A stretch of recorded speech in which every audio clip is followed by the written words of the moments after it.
शाम ढल रही थी। आसमान में लालिमा छा रही थी और सूरज धीरे धीरे क्षितिज के पीछे छुपता जा रहा था। जंगल में अंधेरा छा रहा था। पेड़ों की परछाइयां लंबी और डरावनी होती जा रही थी। पेड़ों के साए लंबे होते जा रहे थे, जैसे किसी अनजान डर को छुपा रहे हों। हर कोने में एक रहस्यमयी सन्नाटा था जो किसी अनहोने की आहट दे रहा था। हवा में एक अजीब सा सन्नाटा था। सिर्फ सूखे पत्तों हम की आवाज आ रही थी।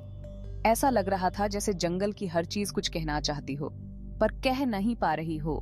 जैसे जंगल खुद कुछ कहना चाहता हो, फुसफुसा रहा हो कि अंदर मत आओ। हर पत्ता, हर शाखा एक चेतावनी दे रही थी। 4 दोस्त, अमित, नेहा, रोहन और रिया, एक पुरानी जीप में इस घनाए जंगल में आगे बढ़ रहे थे। उनकी की आंखों में उत्सुकता और डर का मिश्रण था। ठंडी हवा खिड़कियों से अंदर आ रही थी और उनके चेहरों पर एक अजीब सी घबराहट थी। हवा की सर्दी उनके दिलों में भी उतर रही थी। सूरज ढल चुका था और पेड़ों के पीछे से आखिरी कुछ किरणें भी जा चुकी थी। अंधेरा अब पूरी तरह से छा चुका था। अमित ने जीप की लाइटें जलाईं, जो घनाए अंधेरे को चीरती हुई आगे बढ़ रही थी। लाइट की किरणें जैसे अंधेरे से लड़ रही थीं, पर अंधेरा भी कम नहीं था। यहाँ कितना डर लग रहा है ना। ये जगह सच में बहुत भयानक है। डरो मत यार, ये बस एक जंगल है, भूतिया नहीं है। हम सब साथ हैं, कुछ नहीं होगा। लेकिन उसकी आवाज में भी एक झिझक सा थी, जैसे वह खुद भी अपने शब्दों पर विश्वास नहीं कर पा रहा था। वे और अंदर जंगल की गहराइयों में जाते गए, जैसे किसी अंधेरी और अनाजान दुनिया में कदम रख रहे हों। हर कदम के साथ उनका डर बढ़ता जा रहा था। जंगल का सन्नाटा अब और गहरा गया था। सिर्फ जीप के इंजन की आवाज आ रही थी। इंजन की आवाज भी अब डरावनी लगने लगी थी, जैसे वह भी इस सन्नाटे का हिस्सा बन गई हो। उनके चेहरों पर चिंता की लकीरें साफ दिख रही थी। हर कोई अपने डर को छुपाने की कोशिश कर रहा था, पर उनकी आंखें सब कुछ बयां कर रही थी। अचानक झाड़ियों में कुछ हलचल हुई और सबके दिल की धड़कनें तेज हो गईं। क्या वह कोई जानवर था या कुछ और?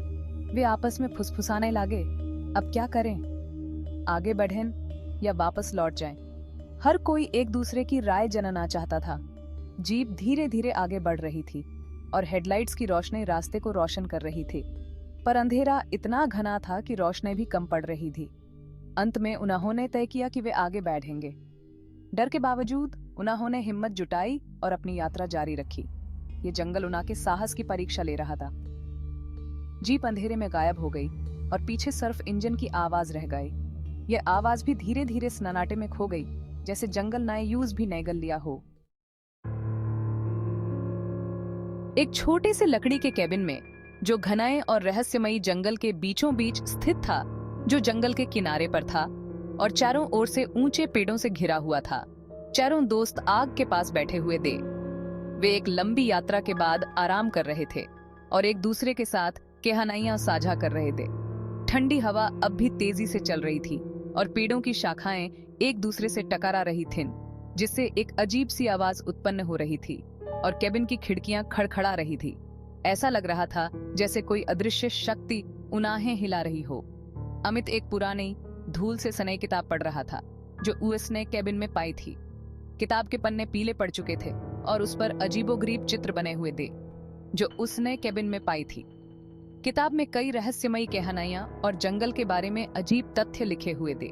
सुनाओ तो, इसमें इस जंगल के बारे में लिखा है। यह किताब बहुत पुरानी है और इसमें कई रहस्यमयी कहानियां हैं।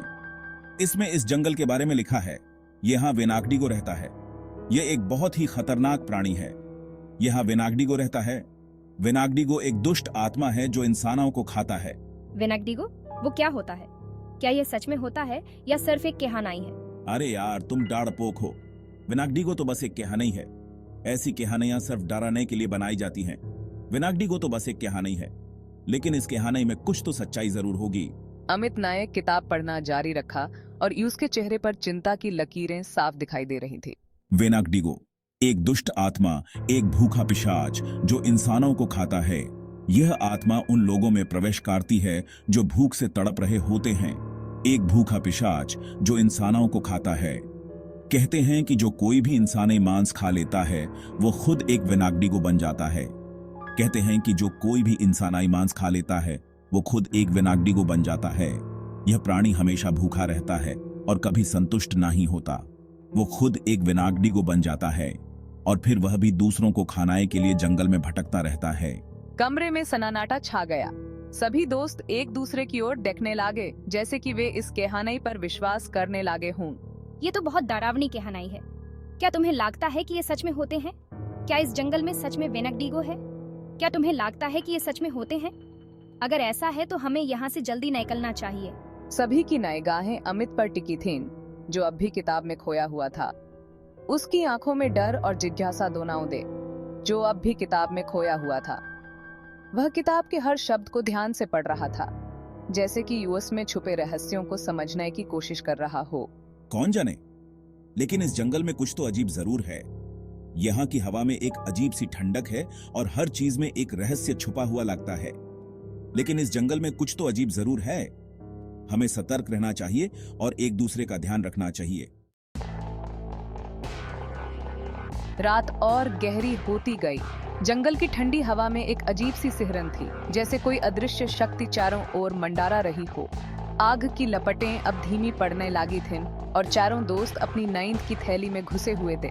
उनके चेहरों पर थकान और डर का मिश्रण साफ दिखाई दे रहा था। बाहर हवा अब एक भयानक गर्जना में बदल चुकी थी, जो केबिन को हिला रही थी। हर झोंके के साथ ऐसा लगता था जैसे कोई दरवाजे पर दस्तक दे रहा हो। तुम्हें याद है वो कहानी जो दादी सुनाया करती थी? वो कहानी जिसमें एक औरत जंगल में खो गई थी और फिर कभी वापस नहीं आए। एक औरत के बारे में जो जंगल में खो गई थी।